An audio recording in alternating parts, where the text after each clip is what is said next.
Di tempat sampah ini sepertinya terdapat sesuatu. Pria itu membukanya. Isinya dipenuhi kacamata hitam. Dia penasaran dan mengeluarkannya. Dia merasa ada yang berbeda dengan kacamata ini. Mengapa ada orang yang punya waktu untuk menimbun banyak kacamata ini? Namun saat dia memakai kacamata hitamnya, seluruh dunia berubah. Papan reklame berubah menjadi kata obey. Awalnya dia mengira hanya salah lihat. Dia berbalik dan melihat papan reklame lainnya. Dan benar saja, semua kata-katanya telah berubah. Kemudian dia pergi ke toko buku. Pegang buku. Di buku itu juga tertulis kata obey. Sepertinya hal ini menandakan bahwa dunia sedang tidak baik-baik saja. Tepat pada saat ini seorang lelaki tua berjalan ke arahnya. Dia mendongak untuk melihat.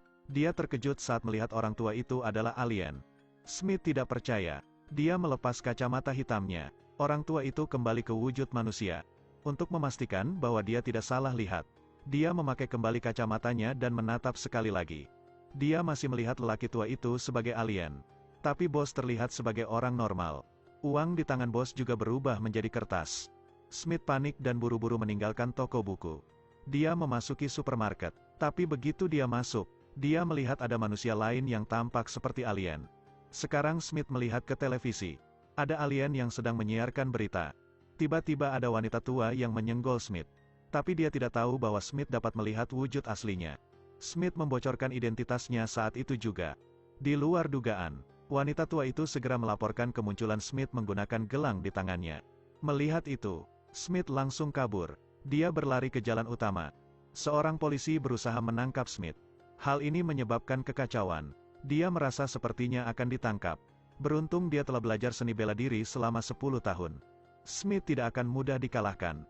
Dia bergegas meninju dan menghajar mereka semua.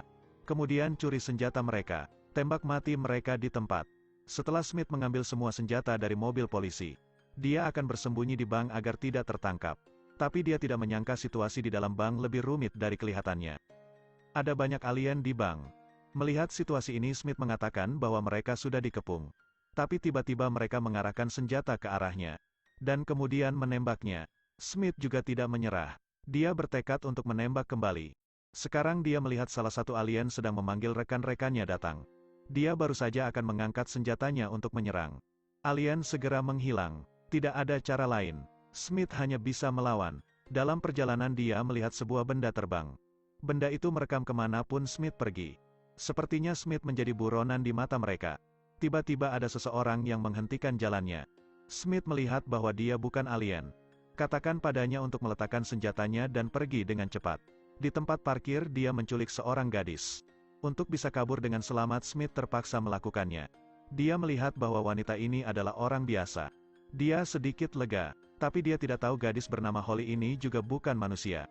Sesaat kemudian dia membawa Smith pulang. Smith langsung terjatuh, lalu ceritakan semua yang terjadi hari ini kepada Holly.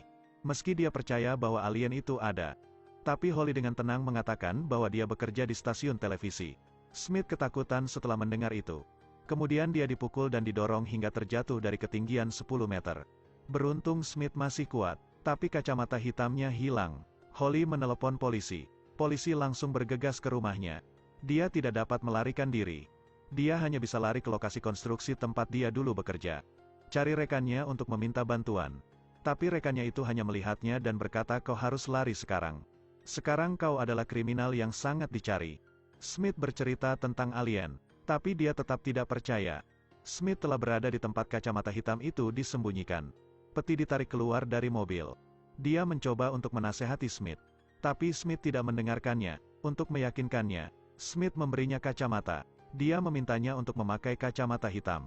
Luar dugaan, dia memukul Smith. Orang seperti Smith masih dengan mudah dia kalahkan.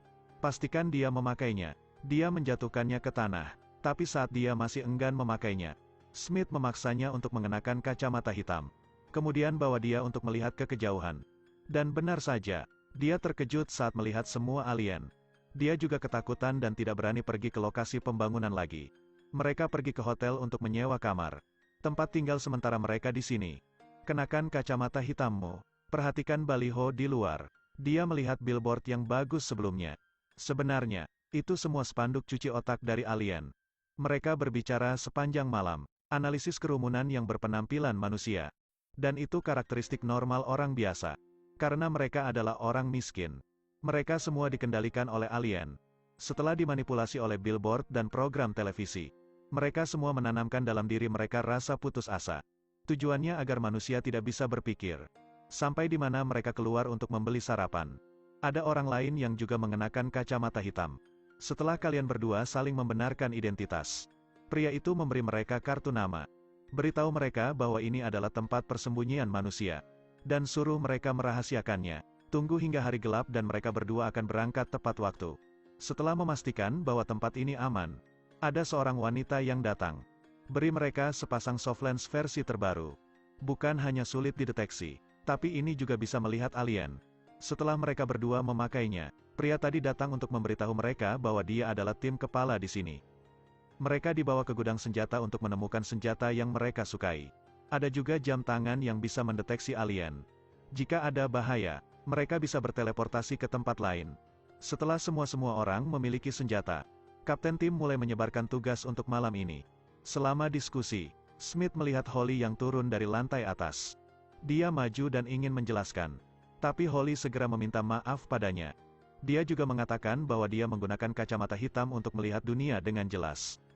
Alien datang ke sini. Beberapa orang yang tak bersenjata terkena tembakan. Hanya Smith dan beberapa orang lainnya yang berhasil lolos. Smith melepaskan tembakan tanpa membidik. Tapi dia berhasil mengenai target. Semakin banyak alien yang berdatangan. Waktunya sudah mendesak. Mereka akan pergi menggunakan jam tangan teleportasi. Lalu mereka berdua melompat masuk.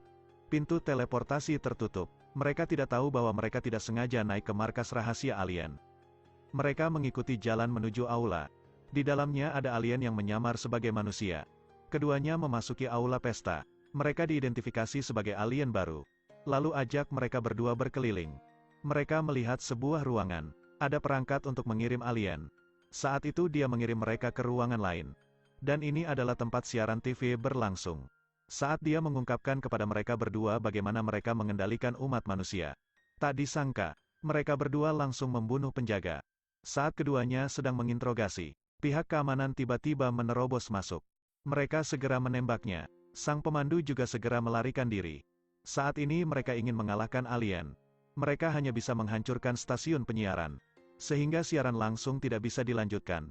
Kemudian mereka mengatasi banyak rintangan. Pertama mereka mencari generator sinyal. Pada saat yang sama, pasukan yang datang membantu telah tiba. Mereka berdua dihadang oleh alien. Bagaimana caranya bisa keluar?